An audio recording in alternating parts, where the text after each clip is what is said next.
Welcome. My name is Scott Picken. I'm the founder and CEO of Migrate and the founder and chairman of IPS. And every single year I try and share with you my greatest lessons and learnings from the year.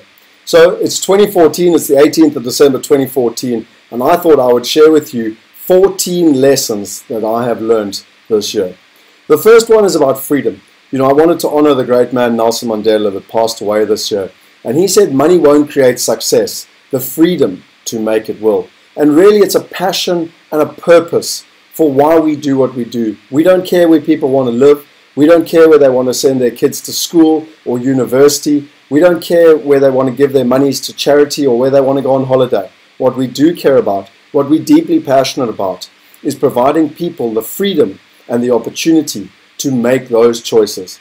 And really, you know, as a synonymous of that is one of the things we've done with Lemonade Day and partnering here in Africa with lemonadeday.org in America that is sponsored by Google for Entrepreneurs. It's currently helping 250,000 children in America get both the self-belief and the ability of entrepreneurship so that they have the freedom in their life. And we are bringing that to Africa. So it's really something that's exciting. But the most important thing for every single person is that freedom is something that you deserve, it's something that you're allowed, and it's something that you should be provided with. And really, the wealth movement, which is one of the things that we are one of the keen drivers behind, is providing wealth for all. Our passion and our purpose is to help 1 billion people by 2020 with the advantages of the wealth effect through real estate. And really, it is something that is possible, it is something that is tangible, and it is something that is real. And so the greatest lesson that I can teach people is that your freedom is what you deserve, and you should have and be empowered to have that freedom. And our passion and purpose is to help people with that. The second thing that I've learned, or the second lesson, is diversify with focus. Now, what I mean by that is that Warren Buffett actually says diversification is protection against ignorance. It makes little sense for those who know what they are doing. Peter Thiel, in his book 0 to 1, talks about the power law. He talks about in venture capital how venture capitalists will put money into 10 different businesses in the hope that, you know, 2 or 3 will be average and not lose money.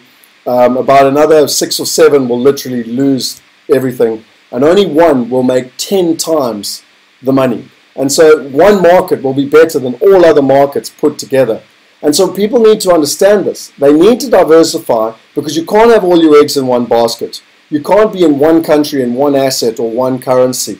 You need to be able to diversify, but you need to diversify with focus. As an example, in 2011, my partner Brendan Brown started talking about investing in America. He didn't just talk, he did it. Since then, the rand has lost 73% against the US dollar, and his property portfolio since he started investing is up over 60% in US dollars. And that's not even taking into account the net yields of well over 8% that he has returned. He persuaded me.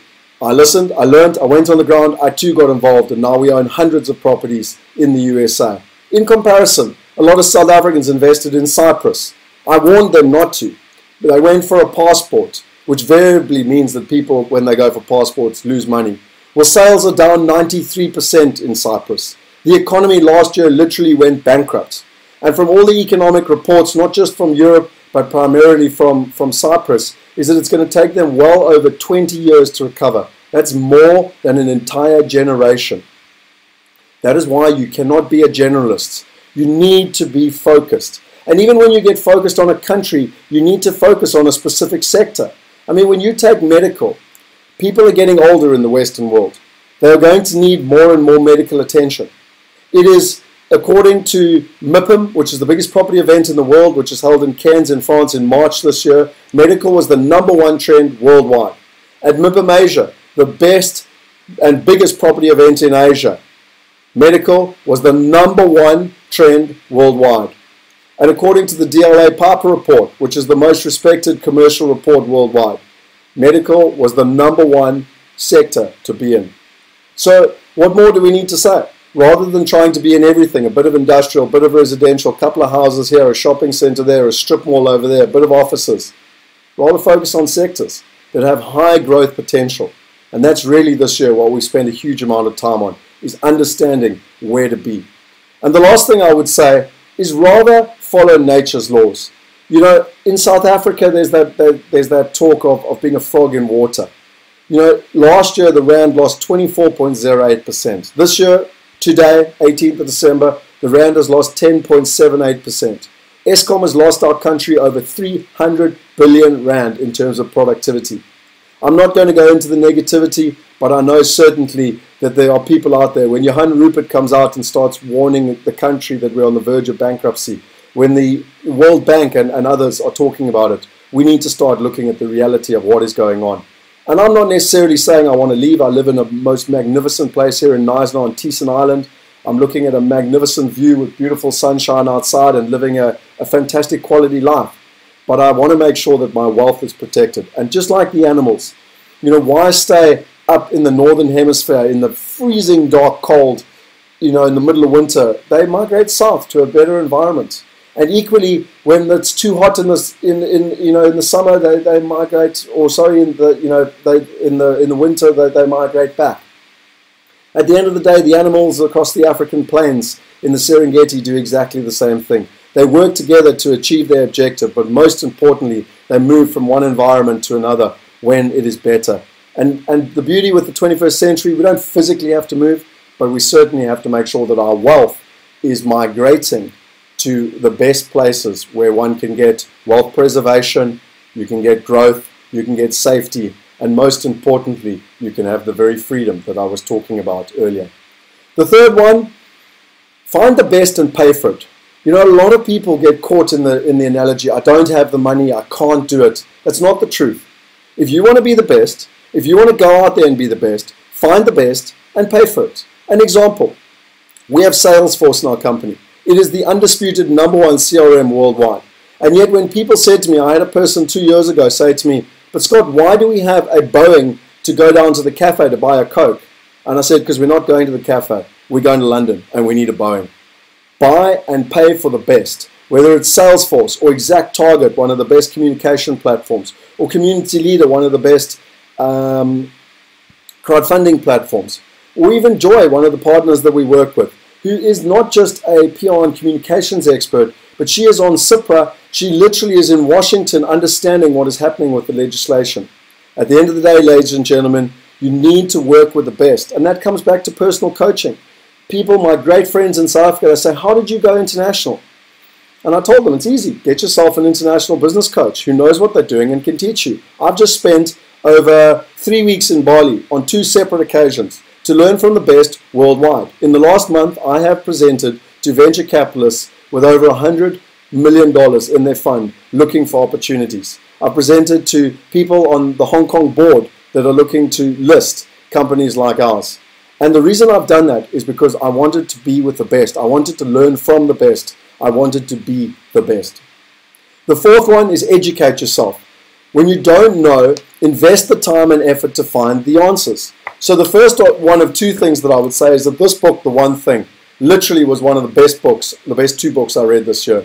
It's by Keller Williams, and it talks about single-minded focus. And as an example for me, I know that we're going into the technology space. I know that we are playing with the next Google, the next Facebook, PayPal, eBay, Alibaba. But I needed to understand. I got hold of my friends from the corporate finance world, and I wanted to understand. But I went even further, because it's not the old traditional investment banking route anymore. It is a new way of doing things. If you read this book, 0 to 1 by Peter Thiel, it literally explains the way that it happens now. What you need to do, the blueprint, the 7 most important questions you need to ask to make it happen. And for 6 months, I have immersed myself to learn from the best, to understand, so that we could build the business of the future. The 5th lesson is stick to the fundamentals. You know, when you take crowdfunding, it's a new concept. It's only been around for 2, 3, 4 years at the most. These fancy terms like curatorship, you know, versus due diligence. But the bottom line is, in property, the quality of the investment is actually made on the front end when you buy. And therefore your due diligence is what is most important. And so stick to the fundamentals. Things in business change. Warren Buffett said that in 1999 in terms of the dot-com dot-bust boom. Peter Thiel talks a lot about it in this book in terms of, yes, things stay the same And yes, they change, but you need to understand what those fundamentals are and what is important. And let me give you an example in property. I was in Singapore 3 times this year. The Singapore market rose by 36% over the last couple of years. Like in 2 years, the government put a whole lot of controls in. So more than 1 in 4 Singaporeans wants to invest overseas. The closest opportunity they had was Iskandar in Malaysia, literally over the border. Literally you can go by bridge. And there's been huge growth there and huge capital growth and massive oversupply. It reminds me a lot of Dubai when I was, had an office there in 2007, 2008. And yet, it doesn't make sense. There's massive oversupply. And whenever there's oversupply, the market will have a correction. And it is exactly what is happening in Iskandar in Malaysia at the moment. And that is why we focus on the traditional markets, the first world markets of the US, the UK, and Australia. We focus on verticals where the supply and demand is in kilter, and we focus on partners that can help us execute on those opportunities. Stick to the fundamentals of business, and you will provide not only a lot of less headaches for yourself, but you've got a far better, greater chance of getting your objective. Learn from those who are already doing it. Lesson number 6. I learned this from a good friend and business partner of mine, Henny Besadenhout. Back in 2010, I was on a buyer's trip with him in Sydney. We were in Bondi Beach. And I said to him, we were looking at all these medical buildings, and it never occurred to me to invest in medical. And I said to him, Henny, why do you invest in medical? And he said, well, it's very simple, Scott. There's 3 reasons. Firstly, it is the most economically resilient property there is, because no matter what happens with the economy, people still need to go and see doctors. Make sense? Secondly, he said to me, doctors don't move, because the old granny wants to come to the same place each and every time. It's a huge capital infrastructure to be able to put everything in place. In fact, our medical buildings in America, the license doesn't move with the doctor, it actually stays with the building. And so it's literally where they do x-rays and the license stays with the building. That's why we have a 10-year lease with a blue chip company, because they can't move. And so doctors never move, which is fantastic. They sign long leases. And the third one is that doctors do not focus on finances. They focus on helping people. And so if they can get $80 down the road per square foot when we're paying $100 per square foot or per square meter, it doesn't come into their consciousness level to even think of moving. And so since Henny's owned hospitals since 1992, he's never had a vacancy. And when I got that, when I understood that, it popped for me. And since then, all I've done is want to focus on medical and hospitals. But partner with those who are already doing it. Henny is currently building 14 hospitals in South Africa with expansion into Zambia, Kenya, and the rest of Africa. He's just signed a contract for another 10 hospitals. Why not partner with someone that is doing it? Which brings us perfectly on to the 7th lesson, partnership. At MIPIM in March this year, the #1 lesson that came out was that the old way of organic growth no longer works. The only way to succeed is partnership. It is the only way to leapfrog the current competition. It is the only way to expand and grow. And I'll give you a direct example of that. When we went to America and wanted to get into medical, we didn't go and try and get there and think that we were arrogant to be able to dominate that market. We went and found the best partner. We found a gentleman on the ground that has been in medical for over 20 years. He dominates in the Atlanta area. His brother owns a construction firm. His father comes from a development background with over 60 years experience. They were perfect for us. They understood the industry. They understood the niche. They had a brokerage with feelers out for all the different tenants and the demand. And we came to the table with Henny and his medical experience, and we were able to make magic. In the space of 5 minutes, we wrote off $1 million just by being able to understand the lingo and the language. And every single cent of that was passed on to our investors. That is why our investors want to be so much part of what we're doing in the medical space. Lesson number 8 is globalization. Now, we all think that globalization is something that's happening, and that is without doubt. However, what is fascinating is that I came up, or you hear that little term, same, but different. And something that absolutely fascinates me is the scale that it's happening at. $15 billion left China this year to invest overseas. It's grown from $12.8 billion in 2013 and $4.8 billion in 2012. The US residential market had $92.2 billion invested in it. That's over 7% of the current $1.2 trillion. And 24% of that came from China. And more than 50% of that came from only 5 other countries. Ladies and gentlemen, this is something which is happening. But China and the Chinese or the Singaporeans or the Malaysians have exactly the same needs as the South Africans. And that's why I say it is same, but different. And it brings me on to lesson number 9, which is gratitude. One of the greatest things that people talk about is gratitude and being proud and thankful for who you are, where you come from, the life you live and everything that it brings. Even the greatest challenges tend to be the greatest lessons and the greatest learnings. And I'll give you an example. A lot of South Africans can be negative from where they come from, but I think it's one of the most positive things on the planet. If you know how to succeed in the emerging world, the 21st century is all about the emerging world, and you can use those skill sets to succeed all over the planet. SAB, South African Breweries, is the second biggest brewer in the world. It went into China, and where everyone from Heineken to Budweiser failed, South African Breweries succeeded. And one of the top consultants at Accenture, one of the top consulting firms in the world, said to me personally, he said the reason that we were successful there is that we understand chaos management. In the first world, things work, but in the emerging world, you've got to be able to dance, you've got to be able to move, you've got to be able to make and shake and make things happen. You need to be able to mark a plan, as they say in South Africa. And because we know how to do that, we can be successful. We can understand their needs. When I meet with a Chinese investor, I understand the concerns they have with their economy. I understand the concerns they have with their government. I understand the needs as to why they want to invest overseas. I also understand their fears. I understand that they don't trust the legislation. I understand that they don't trust the people they're dealing with or the partners. I understand that they don't trust that they're getting the right information. I understand that they're worried about the long-term solution, the management and the maintenance. I understand that they're worried about tax and structuring and banking. Why? Because I've done this for over a decade. I've helped over 2,200 people invest internationally. And it doesn't matter what country people come from. When they invest overseas, wealth preservation is their #1 objective. And so even though we look a little bit different, it's irrelevant. Our needs are exactly the same. And I've got so much gratitude that I come from such a wonderful country, but it's allowed me to understand people's needs and to be able to offer solutions. The 10th lesson is that most people think that luck just comes upon them. They think that Google, that Larry Page and Sergey Brin were just lucky. They think that Peter Thiel was just lucky in terms of one of the guys that created PayPal. They think that, any of the rugby players that play for the Springboks are just lucky, that Tiger Woods is just lucky. But that's not the truth. It comes from hard work. It comes from perseverance. It comes from having a vision.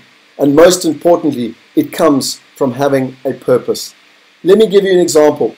I wrote my dissertation in 1998 on how IT or computers was going to change or revolutionize construction and property. That was at an undergrad level. I did my master's in London, and I again did my dissertation on it. And 16 years later, we have Wealth Migrate, which is your trusted global real estate marketplace. We are creating an online version to be able to help people invest in real estate around the world. We are taking an old, disparate industry, making it more efficient, providing people with access to the best partners and the best opportunities, and most importantly, creating a bridge of safety which will provide far more value to the investors and to the partners. And ladies and gentlemen, I wrote a dissertation on that twice because I knew that that's where the world was going, in my opinion. I would not take no for an answer. I would not listen to the lawyers and the business people that told me it was not possible. And even in this year of 2014, people still told me in March this year that they did not think there'd be a market there.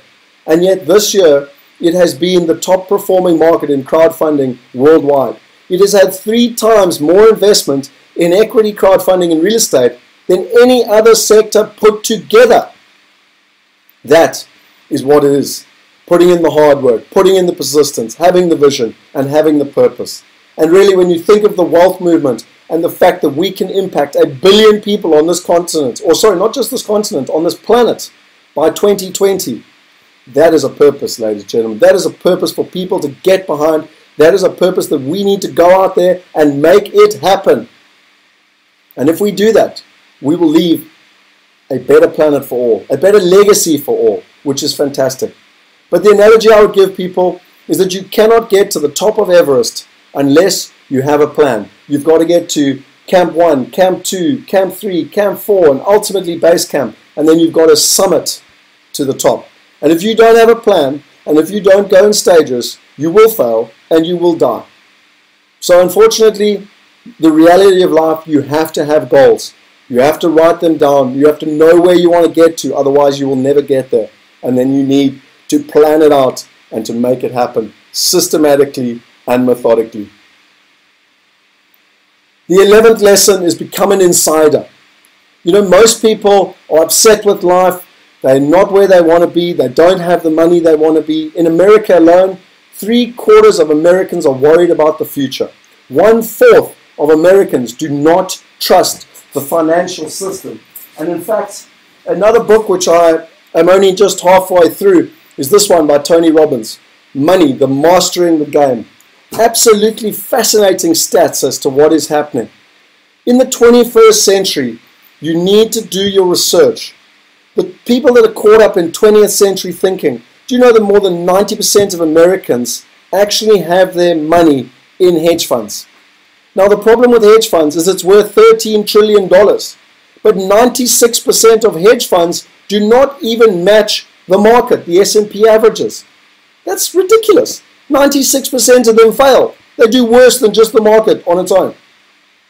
And yet, they expect you to put 100% of your money in, take 100% of the risk, and yet they take over 60% of the upside when there is an upside. Now, who in their logical mind would invest in something like that? Well, 90% of Americans do, to the value of $13 trillion. And the reason being is that it is good marketing. There are over 16 different fees that are in the system. They tell you that they're only charging you 1%, but they're actually charging you 3.5% year on year. And that is why, even in property, if you take the average property that's earning an internal rate of return of 20%, by the time all the fees are diluted and it gets back to you over here, you're getting a 5-6% return. That's what a pension fund is. Inflation is 6%, and that is why you remain poor. Then there's the comparison. You can become an insider now. With crowdfunding, you can partner with the best and get access to the best opportunities. I mean, an example is Ocul, this medical portfolio worth $16 million that we just invested in. There were some of the most sophisticated people, including Henny and Alan, that invested in this portfolio. They invested over $1 million personally. And those type of people with that level of sophistication, I have never seen stress testing like it. And it allowed me to participate in that. And after the first quarter, you know, when it literally, you know, often in property you expect to earn 100, but you end up getting 90 because there were a whole lot of fees you didn't know about. Well, we expected to earn $500,000 for our quarterly payment, and we got $600,000. And that is because of the quality of the partners, the quality of the due diligence, and the quality of the asset that we purchased, and the fact that we were able to fully tenant it by the day that we took transfer on the asset. That is what it is to be an insider. That is what crowdfunding is about. To partner with the best, to get access to the best opportunities, and to be treated equally in exactly the same way. The 12th lesson is test, measure, predict, and then scale. You know, when you look at this book by Peter Thiel, most people just go through life and they can't figure out why they're not on path. And the analogy is like an aeroplane. When an aeroplane takes off, more than 90% of the time, the aeroplane is actually not on track. It's off track, off track, off track. But what they're constantly doing with the equipment is that they're constantly bringing it back on track. And so when you take off from New York, you land in London. And that is exactly what life is about.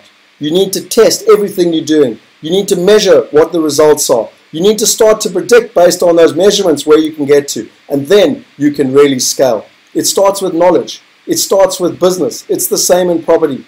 So make sure that you are testing, measuring, predicting, and scaling. The 13th lesson, and one that's very, very close to my heart, is do it with family. A lot of people are in a box. They say your children need consistency. They shouldn't move.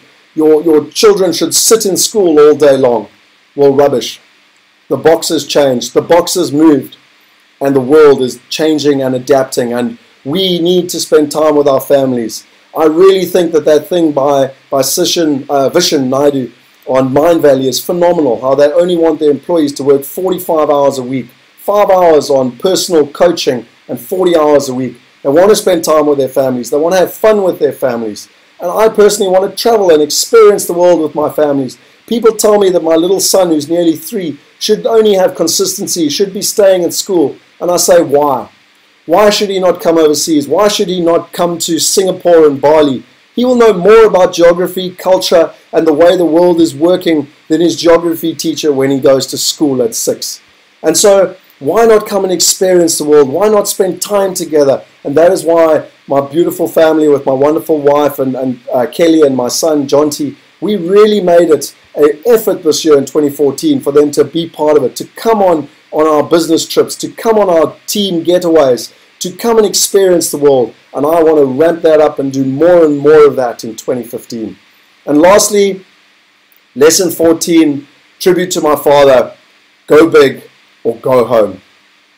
My dad taught me a very long time ago, and I don't know how he did it, but he gave me the self-belief. If you can dream it, you can create it. But if you're going to dream it, dream big. People become what they dream. Why aim for something here that is so achievable and so boring that when you get there, you don't even know why you got there? Go big, ladies and gentlemen. You can see behind here, I've got Richard Branson's book up on my wall here. Actually, I've got a picture of Richard Branson and me. And he's someone that I have tremendous respect for because he lives life. Look at the results he's achieved. Look at the fun that he's had. He's lived more days in one life than most people, whole generations don't live together. He's also given back to communities. He's created charities. He's got the elders involved. What more could a man want for? He's got a wonderful family with great children he has wonderful experiences with. And so I have read every book. In fact, this year I've reread every book. I've studied everything I can about him. I set on my bucket list was to go and meet the man. Well, I did it. There's the evidence, a photo with me and him. And then I heard last year that people, special people, could get invites to his island. And it blew my mind. And I saw a video of someone I respect so much, Roger Hamilton, that was on his island. I immediately got hold of Roger and I said, how did you do that? My bucket list has just gone to a whole new level because I want to spend time with that man. I want to understand him. I want to go to Neck. I want to learn from him.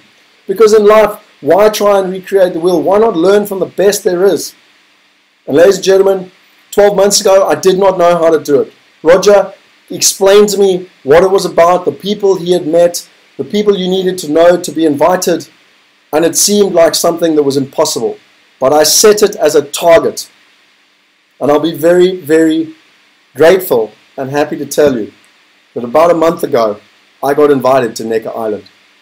I'm going with my wife and my son to Necker Island in April of 2015 for an entire week with just a few people to spend a magical week on the island with Richard Branson and his family and to discuss where the world is going, the opportunities, and what we can all do to partake in those opportunities. And so, ladies and gentlemen, the last lesson I would leave you with, go big or go home.